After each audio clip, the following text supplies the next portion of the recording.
Assalamualaikum warahmatullahi wabarakatuh. Perkenalkan, nama saya Surnoto dari PGSD 5B STKI PNU Indramayu. Ini adalah tugas UAS semester 5 dari mata kuliah Manajemen Berbasis Sekolah, yang mana dosen pengampunya adalah Dede Hadiansa MPD.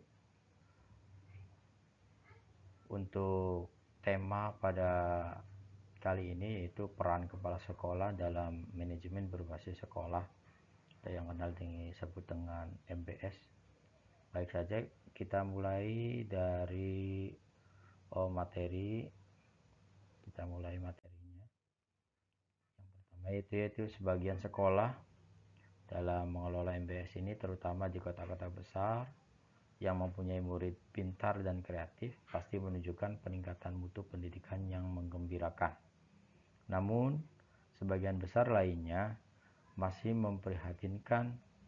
Berdasarkan masalah di atas, yaitu maka berbagai pihak mempertanyakan apa yang salah dalam penyelenggaraan pendidikan kita. Ada berbagai faktor yang menyebabkan mutu pendidikan kita mengalami peningkatan secara tidak merata.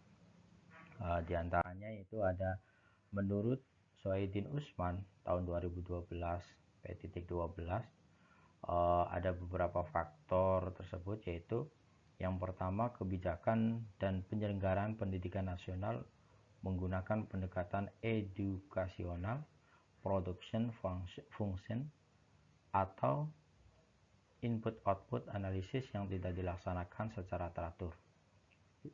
Terus yang kedua, penyelenggaraan pendidikan nasional dilakukan secara birokratis sentralistik, sehingga menyebabkan sekolah sebagai penyelenggaraan pendidikan yang tergantung pada keputusan birokrasi.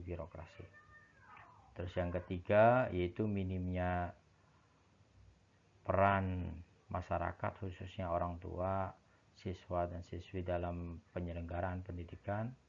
Partisipasi orang tua selama ini dengan sebatas pendukung dana, tapi tidak dilibatkan dalam proses pendidikan seperti mengambil keputusan, monitoring, evaluasi, dan akuntabilitas.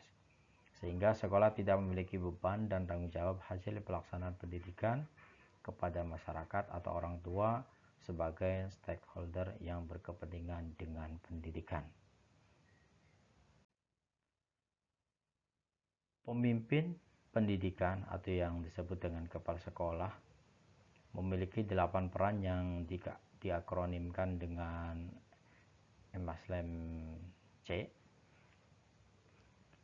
yaitu kepala sekolah sebagai yang pertama edukator atau pendidik, terus yang kedua manajer, terus yang ketiga administrator, 4 supervisor dan atau pengawas, yang kelima leader atau pemimpin, 6 entrepreneur atau kewirausahaan, dan 7 motivator, dan yang terakhir yaitu yang ke-8 klimator atau pencipta iklim kerja. Itu menurut Husaini Usman tahun 2006 P.249. Dari beberapa faktor atau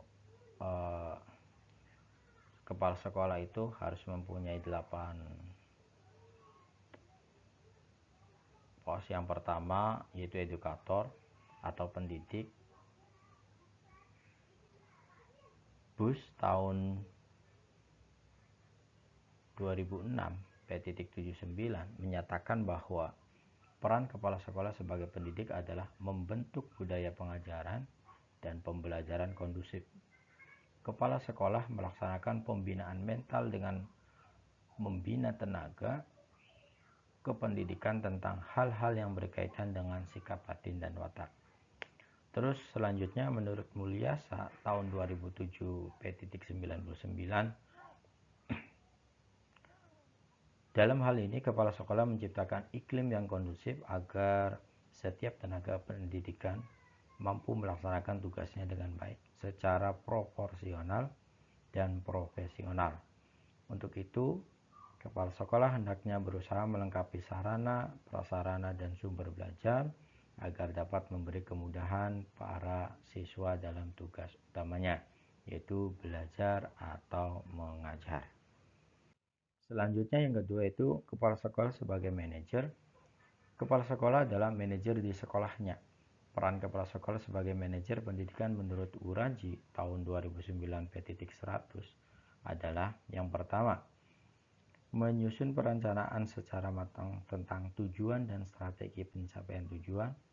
Yang kedua, melakukan pengorganisasian potensi sumber-sumber pendidikan yang ada. Terus melaksanakan kegiatan serta mengadakan kontrol secara rutin terhadap pelaksanaan dan hasil pendidikan. Terus yang ketiga, supervisor atau pengawas. Kepala sekolah itu juga disebut sebagai pengawas atau supervisor di dalam lembaganya. Menurut Suharsini Ari Kunto tahun 2008 P.370 menyatakan bahwa supervisi merupakan istilah baru yang menunjuk pada suatu pekerjaan kepengawasan, tetapi sifatnya lebih manusiawi. Supervisi merupakan kegiatan pembinaan terhadap pertumbuhan pribadi dan profesi.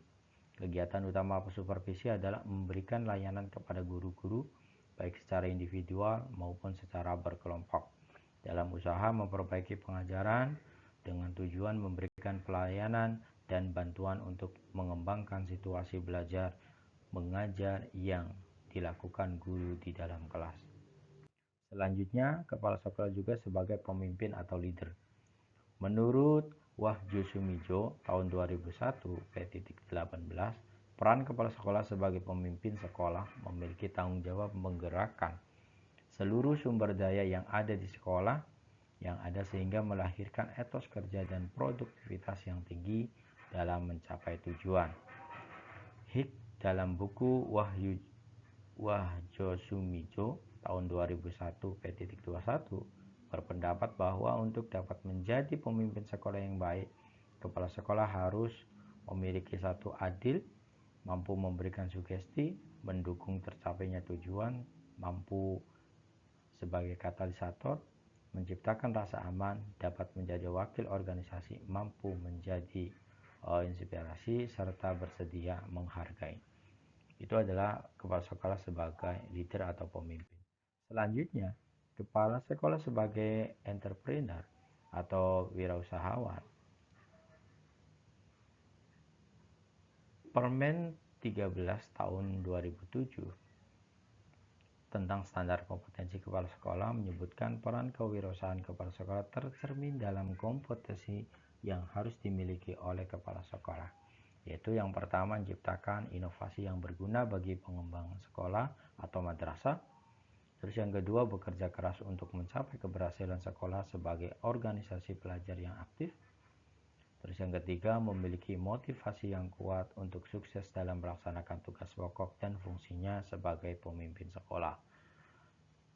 Dan yang keempat, pantang menyerah dan selalu mencari solusi yang terbaik dalam menghadapi kendala yang ada.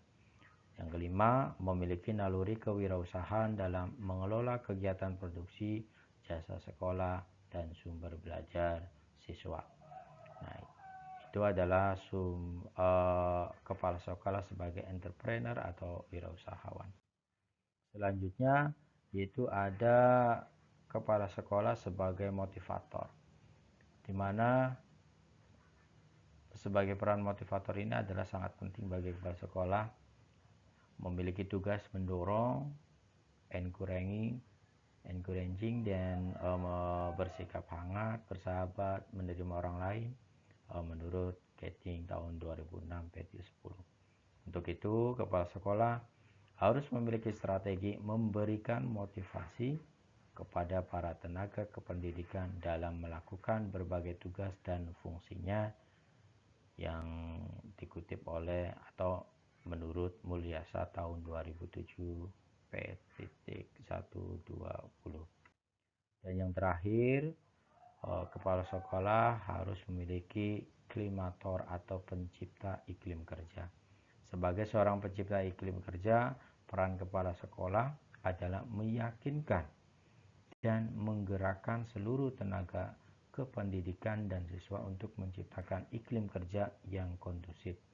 Menurut Ahmad Sudrajat tahun 2008 P.11. Budaya iklim kerja kondusif akan memungkinkan seluruh warga sekolah lebih termotivasi untuk menciptakan kinerja yang lebih unggul serta upaya untuk peningkatan kompetensi secara terus-menerus. Depdiknas tahun 2006 menjelaskan peran kepala sekolah sebagai pencipta iklim kerja meliputi yang pertama, yaitu menata lingkungan fisik sekolah, membentuk suasana dan iklim kerja, dan menumbuhkan budaya sekolah. Nah, itu adalah peran kepala sekolah dalam pelaksanaan manajemen berbasis sekolah. Nah, terima kasih atas perhatiannya. Mohon maaf apabila ada kekeliruan atau kesalahan yang saya sampaikan. Kurang dan lebihnya mohon maaf. Wabillahi taufik wal hidayah. Wassalamualaikum warahmatullahi wabarakatuh.